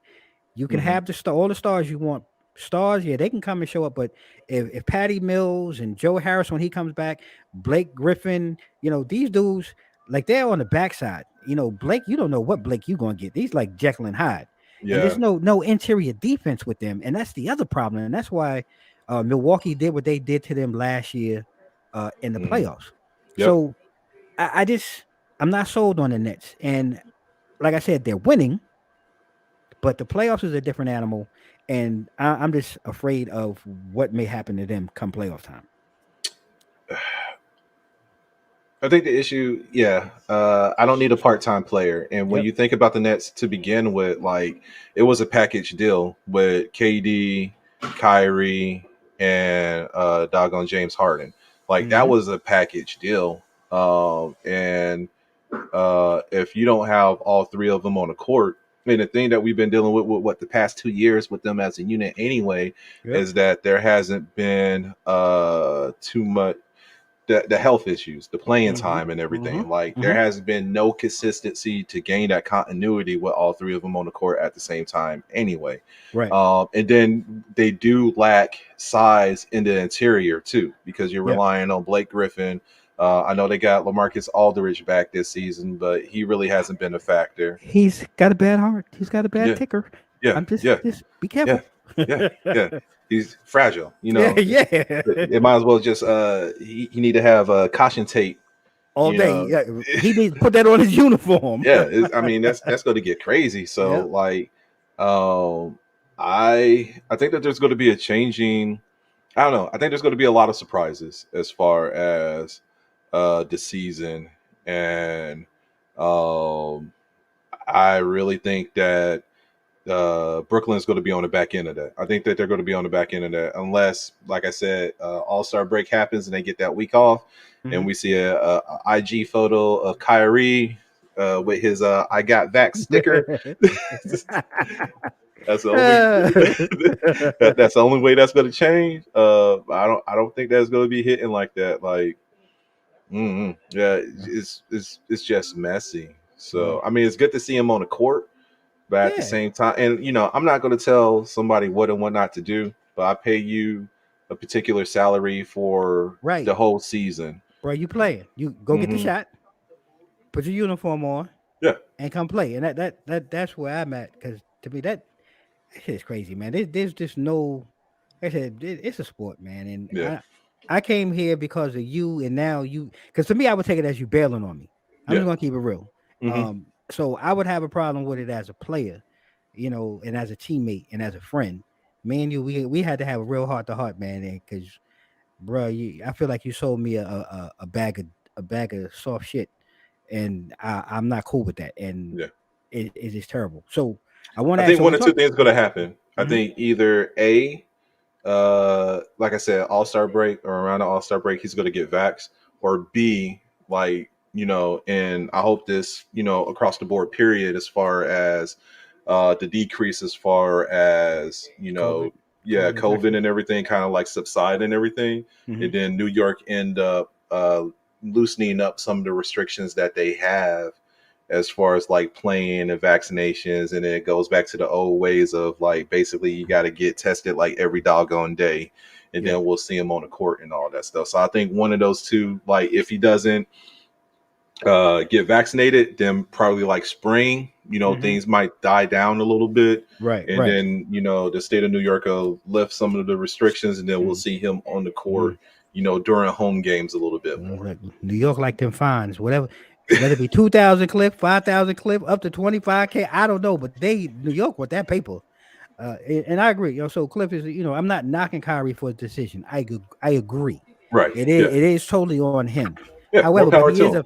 right, and he is, and I agree with Cliff here. He is affecting his guys, and if that's the case, Cliff, you are in my head, fam. He should go play for another team if that's really about his beliefs. And I agree. If it was that simple, I agree with Cliff. Like you should just be playing somewhere else in a city outside New York. But we know contractually, hmm the money that he signed to and the contractually is going to be difficult, and probably to trade him. Like I don't know too many teams want to take on that kind of money or can afford to take on that kind of money. You come But down to Dallas or Houston or something like that, because they ain't got no restrictions down here. hey, and that may have to be an option. And again, we're not behind the scenes. We don't know what the team may have talked about. If trade talk was floating Even the out thing, there, yeah. right? We don't know. But Cliff is very valid, and I do want to preface it. Not sitting here knocking Kyrie at No, all. Not at all. This is a personal decision, and everybody is entitled to their own personal beliefs and feelings. So, not knocking them. Right. But while we're talking, so we talked about the bad. Right. So when we talk about the good, and I want to start, because I see a couple of things happening in the NBA that I'm happy to see. And I'm going to start out west with the Dubs. Golden State. Yep. A return. I don't want to say return to glory, but they've gotten over their health and injury. The bug seems to be gone. And I just think a lot of it had to do with that long playoff run. We talking about 4, 5, 6 years of back-to-back pounding. And not to say the pandemic did them good, but the break did them some good. Right. Steph is back. The team is back. Andre Iguodala's back. Yo, my man Clay is back.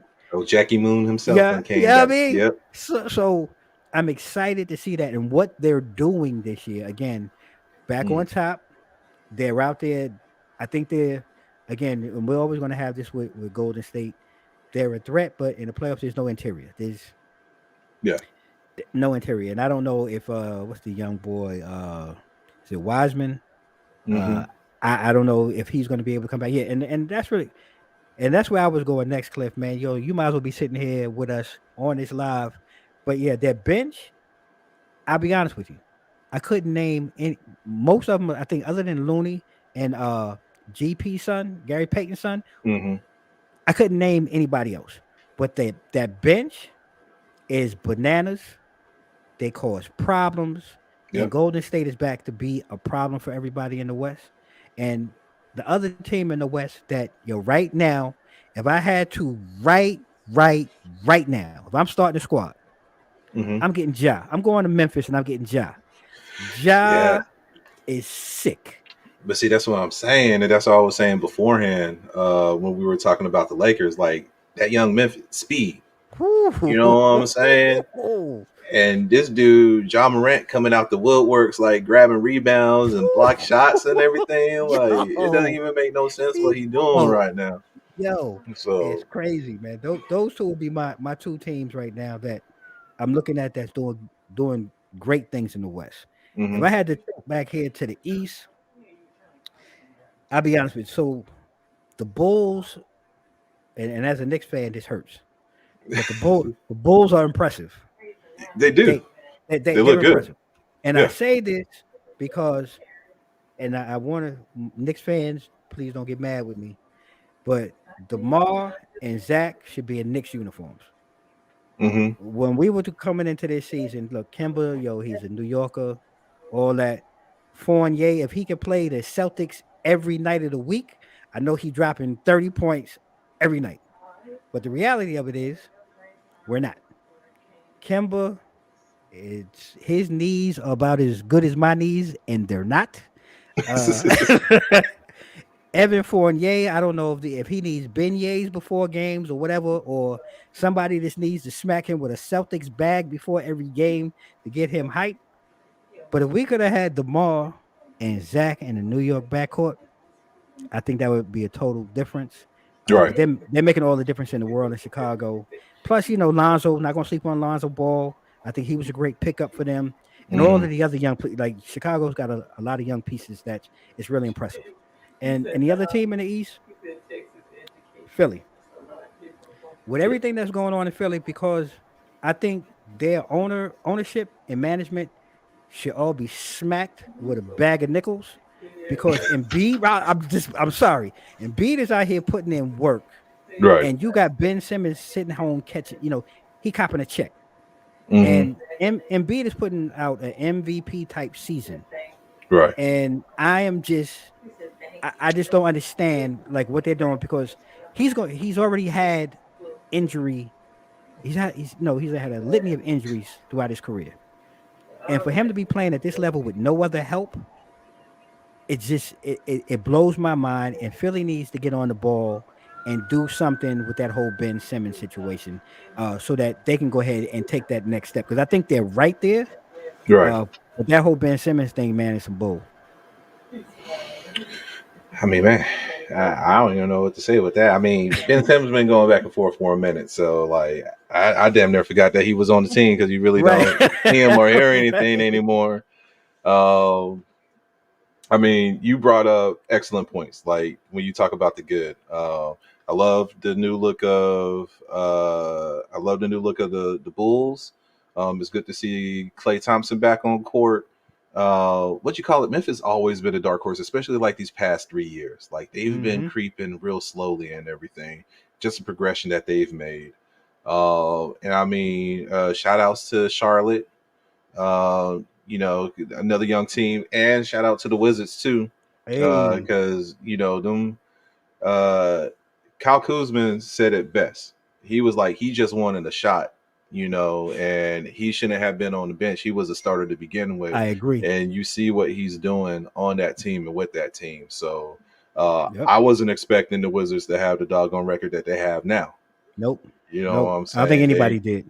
Yeah. So, uh, I mean, I don't even know what to say about the Sixers. I mean, we've been believing in the process for so long, and I mean, either way it goes, they're going to have to go through Milwaukee, Yep. and like, do you really see that team, like going up against Milwaukee?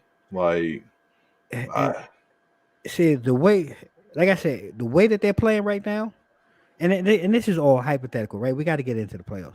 But when right? you got a big man this dude scored what 30, he's averaging 30 over like his last 10. Hmm. He's just dominating everybody. And when I watch Philly, they are old school playing from the outside in. Right. And when they have that mindset where Embiid gets it in his mind to want to be in the block, look, I love Giannis. I think Giannis is a phenomenal player. But I don't think and again, he's not going, long as Embiid is not trying to check him outside and Philly can put somebody that's a capable defender to Hmm. at least make Giannis work. Yeah. When I look at the Bucks, I look. You want to tell me like Lopez really gonna bang with Embiid in no, I I just don't mean, see it. no, but I I, mean, there's more weapons on Milwaukee's team than on Philly's team, though.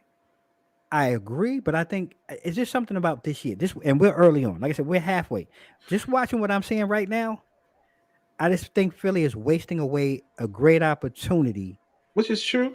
to They don't waste it compete. away like the past 3-4 years of it being like once he healed and the process start delivering, Yeah. like Philly really been dropping the ball.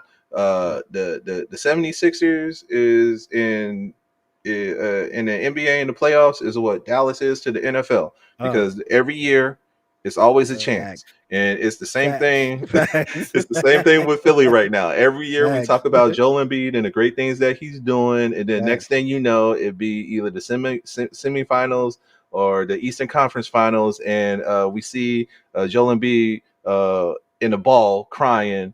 So I'm like, oh, it's almost there. Trust the process next year. Yeah. Right. And I yeah, feel and you. then we're talking about next year what we're going to Yeah, do as far as like the changes and everything. So I it's agree. it's like a never ending cycle with that team. So like, and it's no disrespect to Philly, but like I've always I kind of like toned them out because Mm. like if you you got your lead, but you need a good supporting cast around them, Without question. Without question. and that's the issue that we have out there in Philly. Like, there's no real supporting cast that he has. So until he gets that, like, he might take his talent to somewhere else. Like, real Mm. talk. Yeah, we're going to South Beach with that one. So I gotta ask, I gotta ask then because we are talking about what you're saying. The game has changed Yeah.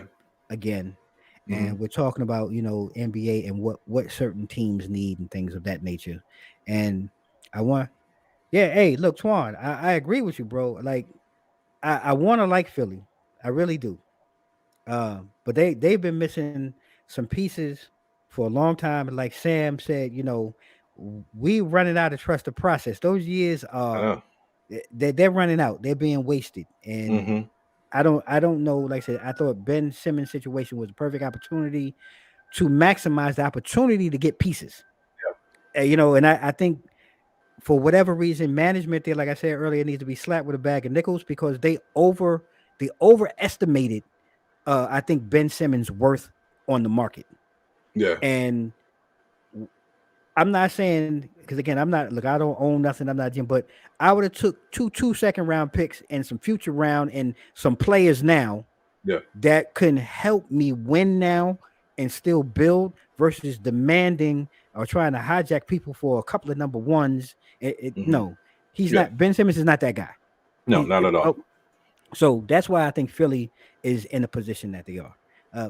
But again, like to go back, we talk about, basketball, and we talk about, we talk about point guards. We're talking about Ben Simmons, we're talking about Ja Morant. It just makes me want, lead into, dynamic duo backcourts, in the NBA. Backcourts. Yeah, and again, I've had the pleasure of seeing, some of those backcourts, and I'm going to, since I started off with the NFL, I figure I'd let you jump in, and it doesn't have to be all time, anything like that. But can you think of maybe some dynamic duos in the backcourt that you think should be talked about or shared? I don't know. Backcourt duos. That's kind of tough for me because I think of like a big and a small when it comes to duos and everything. Okay. And but like a backcourt, so the maybe game has changed. So I'll share some. I agree with you, Twan. It's time for the big man to get out because he ain't gonna get no rings in Philly. He gonna get. They're gonna turn that back to a bag of sand, and that's what he's gonna get in his pocket on the way out the door. But when I think of like backcourt duos, man. So I'm a little dated, but I think of I think of dudes like and again, look, Michael Jordan in anybody's backcourt. Let's just be clear, Michael Jordan. I don't care, Ron Harbaugh, whoever you want to put with Michael. Yeah, that's a great backcourt. And again, so right now, Ball and DeMar, I think is a great backcourt. Without question, I'm going to agree with you because a lot of people sleep on Lonzo. I think he's a hell of a point guard. And DeMar he is the 2-point king. He's got that mid-range game down to a science. Facts on that. But when I think so, I'm going to go back to some early days. And when I say early days, I'm talking about Isaiah and Joe Dumars. I was just thinking about them too.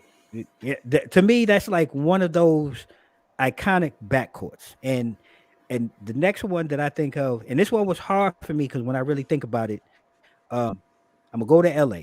So Magic Johnson. Now, Magic Johnson had quite a few backcourt mates, and this one was really hard for me because I'm gonna show my age because a lot of people sleep. Norm Nixon was there. He was first. Him and Magic really was a tandem. Then I thought about, well, he did play with Michael Cooper because Michael Cooper was really the lockdown guy. He didn't score a lot, but he did the dirty work. Then I was like, you know what? I'm gonna have to from LA. I got to go with Magic and Byron Scott. Okay. Because I think Byron Scott was underrated. He was a scorer, but he did play defense, and I think that's a good middle ground for me when I think of dynamic duo backcourts. And I'm trying to think. And this one here is a throwback. I don't know how many people may even remember. And I'm gonna go back to my favorite player, my childhood player, and this kind of combo thing. I'm gonna bring some ABA action in. I don't know how this plays in the ABA, but before I get to that, so in Philly, we talking about Philly, they had Mo Cheeks and Andrew Toney. Okay. Andrew Toney was a beast. He was a monster in Philly with Mo Cheeks. But take it even further back to the original Nets in the ABA. There was two guys that have become NBA legends. Dr. J and Iceman George Gervin played in the same backcourt on Long Island with the Nets. Now, that one to me is my all-time favorite because could you imagine what Dr. J and George Gervin may have looked like in the NBA together? God, that's my all-time favorite. Monsters, man, monsters. Yeah, and I was just while we were talking, that's I'm going to leave it there. If you have any or Cliff, you brought up a good one. Twan, if you out there, if you got any that you like to share, we'll go ahead and chop it up.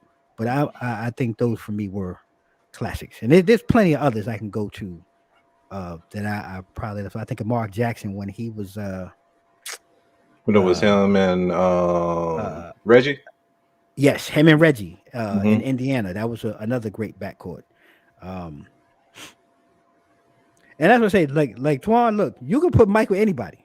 I don't know, Mike and Ron Harper, Mike Ron and Harper, Steve Kerr, Mike Steve and Kerr. Yep. John Paxton, Yep. Chris Okay. Paul and Booker. That's another That one. Yeah. that's another great one. And I even throw in their short time together, Chris Paul and in the bid. Oh, son, that's a good one. Yeah, Mitch Richmond and Tim Hardaway. What was that back in the day? Was it with Run the TM. Warriors? Yeah, Run TMC. That's when they had my Yeah. man Mhm. Chris Mullin. Chris Yeah. Mullin from yeah. Hey, okay. I mean that one. I think that one's today's definite no brainer. When Yeah, they're that's kind of like healthy. synonymous. Yeah. Yeah, that one right there is money in the bank. You could go ahead. That's free money. Putting that money in the bank with Steph and Clay. And there's been so many. I think of so many other guys. And I don't think they were great, but synonymous with a time. A lot of people overlook Kevin Johnson when he was in Phoenix with Dan Marley, Thunder Dan, Hmm. and even before he got to Houston. Oh, I'm speaking of Houston, damn, I just thought. But before he got to Clyde Drexler, and damn, what's his name? Damn it. Okay, yeah, hey, great one, Gary Payton and Hawkins. Yo, great backcourt. Damn, what am I? What Clyde Drexler, Terry When he Porter. was in That in Portland, Portland, right? yeah, when he was in Yeah. Portland, Okay. and then you had the Houston backcourt, Terry Porter, yeah, exactly, Cliff Terry Porter, and then my man in Portland, he's on TNT now, Kenny Smith and Vernon Maxwell, Mad Max. That was another Yeah, that was a great nasty one. one. Yep. Damn, you putting some time in on that one, Antoine. Look, I can't even argue with that one. That's probably one of the greatest runs in basketball history. I don't think we'll ever see a title run such as that the Celtics put on back in that day. And we're going to call it what it is. That's Bill Russell locking it down in the paint. But that was a great backcourt as well. Yeah. Man, that was really, I appreciate you all, jumping in and sharing that with us. So before we go, if you're looking at the playoffs right now, Sam, if you're really looking at it, oh shit! Hey, I totally overlooked that one. Tony Parker and Manu Ginobili, great one, man. I totally overlooked them. See, I was thinking about that, but I couldn't remember if Ginobili was like a 2 or a 3. And this is what. So the NBA game has changed so much, where there's not really true traditional backcourts.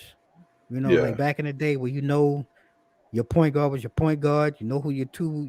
So, but I would, in the sense of a more modern game, I would put Ginobili in the backcourt because when they did play, he was more of the shooting guard per se.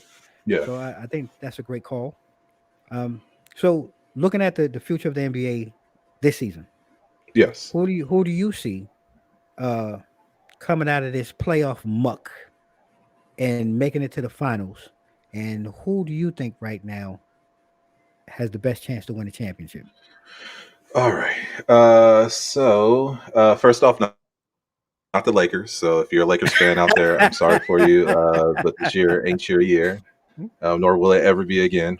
For the West, is going to be a toss-up between Golden State and Phoenix.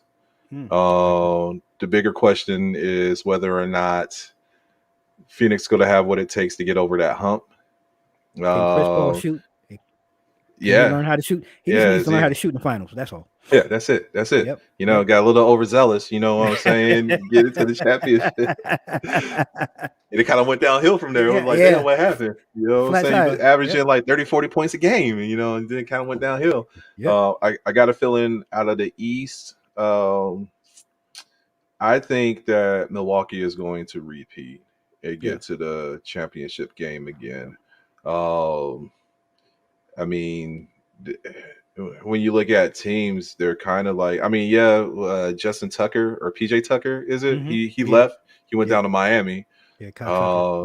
Yeah, and but I mean, overall, they're kind of like still tactfully sound. You still got Middleton, and Giannis' brother, who really doesn't do anything, but he's there for the ride.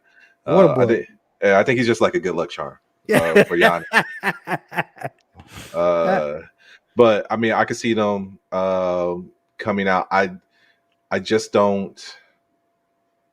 I don't have the faith that Brooklyn is going to do what they need to move forward. Like it's too many, like you said before, it's just too many what ifs. Yeah. And like we're in the business now that we're trying to move forward as far as like, if this is our time, this is our time, and we need to do what we need to. So just as long as we're in the state that we are as far as the pandemic, and if they don't have all three, the big three on the court, then they're not going to make it that far. You can't just, and I think this season is going to take more of a toll on KD than what we think. I agree. Because he's putting up big minutes. You know what I'm agree. saying? 43 minutes a game and all that stuff. Mhm. Like, it's going to take a toll on him. And, what are we going to do in the second half of the season? Like, is the Right. coach going to sit there, excuse me, and like shut down I a lot of his playing time? Like we really don't know what's going to happen with that. So, agree. I'm gonna switch because in the West. So last year I was on the Jazz bandwagon, and I'm a big defensive guy, but I have to be honest. I'm going back to the Dubs. If Clay even is 70% of Clay of old, he gives Golden State a whole nother weapon that just so many other teams don't have. He gives them the threat of something that so many other teams don't have. And if he can he probably won't be the same defender that he was before. But again, I just think Clay, his experience, the know-how, and if he's just anywhere close to 70% of what his former self was, that's almost 100% of a lot of other guys he'll be going up against. And I'm going to tilt to the Dubs coming back out of the West. In the East, I'm with you. I really look up and down the East. I just don't see anyone with, now that Milwaukee has finally figured out how to break through, and they have pieces in place that are just solid across the board. Drew Holiday, I don't care, he was the MVP that playoffs. Oh yeah, absolutely. He was the game changer. When I watch Portis play now, Portis plays with a whole different confidence. So there's some games like Giannis, who he's like, yo, man, I'm on the floor, and just their whole dynamic. I just find it hard. Like I said, now they've won, they tasted victory. It's going to be hard for somebody else in the East to kind of knock them off. So I got them going back, man. And I'm actually going to go with Milwaukee to repeat again. It's going to be tough, but I think they've definitely got the easier road. Like I said, with everything going on with everybody else, Brooklyn, Philly, we don't know what's going to happen. I mean, I know we haven't talked about Miami, but Miami to me is too much Jekyll and Hyde, like Jimmy Butler. You don't know which Jimmy Butler is going to show up, and I think that's part of the problem. The Knicks, I mean, look, I love my Knicks. We're in the same place we were last year. It's the same. A lot of people are talking about, oh, they're terrible. No, look, dude, the record is basically one game different. You know, we're playing the same. And I just, like I said earlier, I think we just happened to ascend 1 year earlier. We wasn't supposed to do what we did last year. I think this year was supposed to be, last year was supposed to be this year. And until Tibbs really learns how to play the young guys, because he's a veteran coach, we're gonna struggle because there's young talent there, but like anything else, let talent play. Talent can grow and learn. And the Hawks, I think, are feeling the same letdown. Yeah. So I just don't see it really coming from the East. I think Milwaukee is gonna have the easiest ride, and I look at them at repeating. And, Twan said if Harden can become Kyrie and himself in home games, then money's on Brooklyn. In the West, he likes the Suns. And look, everybody's on paper, money is on Brooklyn. Yeah, I think we all can agree, looking at it. But I'm not paying for it. We talked about it earlier, Twan. I think you might have missed. I'm not sure, but we talked. I'm not paying for a part-time player, and I just think that just throws the chemistry off in the playoffs when it counts. You can't be here for 3 games and then you offer 4, depending on how the seeding falls, or if you a top seed, he gonna play 4 games, but he ain't gonna be for the other 3. I just don't think that's gonna work. And are they going to tank to get the lower seed so they'll have more away games than home games? Right, so he can play. Right, what I mean? And all of that really, and you really touched on too, Sam, though, which I thought, KD, man, again, he still is somewhat fresh off of an Achilles. Yeah. and he's not going to Like, be, let's not forget that. right. He's playing 40 minutes a night, and it's like this ain't young KD. This is Mhm. older KD, and Yeah. your body starts breaking down, man. It's just I just don't see it with Brooklyn right now. I want to represent BK, but not today. It's just not going to happen. So with that, I want to say thank you to everybody. We've been going on, man. I didn't realize the time, man. Always good conversation. But we're going to come back. We'll try to do this again next week. We'll come back and we'll just focus on the NFL playoffs. We sat here and we went through the NFC and AFC tonight, wild card round. We'll come back either Thursday or Friday. We'll talk. We'll schedule something.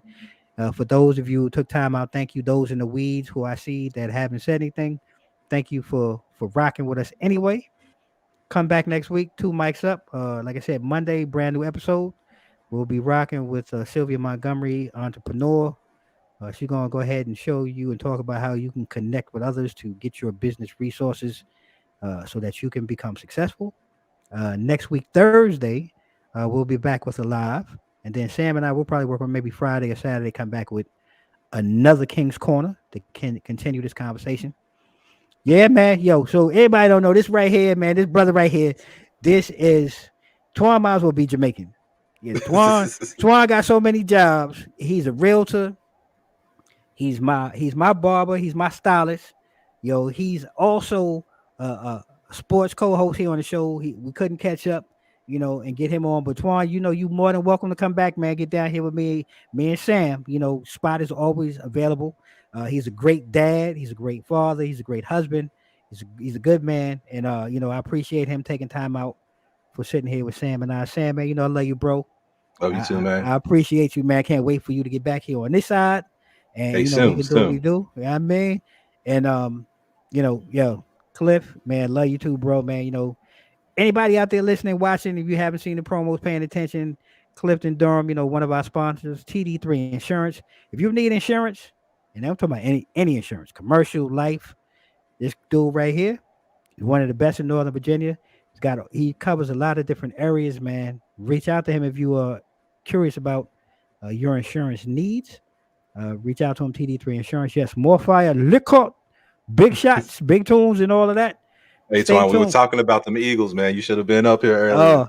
Yeah, Twan, look, man. So before we go, Twan, so in the first show, I know, look, man, we shitted on your Eagles.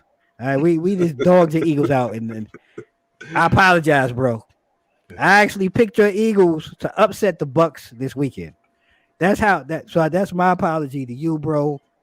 I hope it don't come back to bite me. Fly Eagles fly. Do your thing this weekend, man. Look, Sam, anything you'd like to share before we go, my brother? No, man, just as always, man. It's always a pleasure to get up here and chop it up with you, man. So I appreciate everyone chiming in. Like, the whole comment section been flooded. It's been, what I'm saying? It's been like multiple conversations going on. It felt good being up here. So like I said, anytime you need me, what I'm saying, just reach out. I'm down for the cause. So I just appreciate you letting me come up here and be a part of this illustrious show, man. Man, hey, look, we trying to get there, man. Like I say, for those early on, we're starting to get some celebrity talent to start coming through the door. We're gonna be rocking with some celebs, next couple of weeks, couple of shows coming up, couple of lives coming up. Twan, look, you ain't gotta.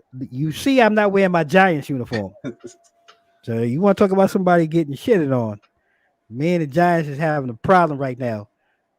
Giants, call me. We need to make up. Let's get our act together, man. Now that we got the problem solved, got that sorry ass coach out. Anyway, ladies and gentlemen, like we always do at this time, man, I appreciate y'all. You can follow 2 Mics Up online at www.2micsup.com. Follow us across our social media, IG, Facebook, Twitter, and YouTube at 2 Mics Up. If you're watching this live or if you watching this on playback, if you haven't, please go ahead, subscribe to the channel. Go ahead, ring that bell over there so you can be notified of all the newest content coming to you from 2 Mics Up. And like we always do at this time, ladies and gentlemen, stay safe, stay blessed. Mics out.